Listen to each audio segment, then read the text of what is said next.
நெல்லை தொடங்கி அனைத்து ஆலயங்களிலும் நடராஜ பெருமானுக்கு 6 அபிஷேகம் ஆண்டுக்கு செய்யப்படுகிறதல்லவா, அதுபோல் தியாகேச பெருமான் ஆரூர் தியாகேச பெருமானுக்கு அபிஷேகங்கள் எவ்வப்போது நடைபெறும். இது பல அன்பர்கள் அறியாத ஒரு செய்தி.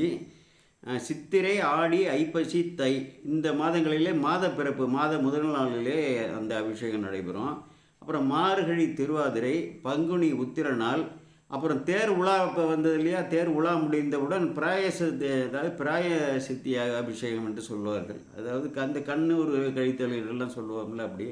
மற்றும் பக்த காட்சி அபிஷேகம், மற்றும் அந்த கிரகண நாட்கள்லாம் வருது இல்லையா, கிரகண நாட்கள்லாம் வந்து ஆலயத்தெல்லாம் பல ஆலயங்களை மூடி விடுவார்கள்.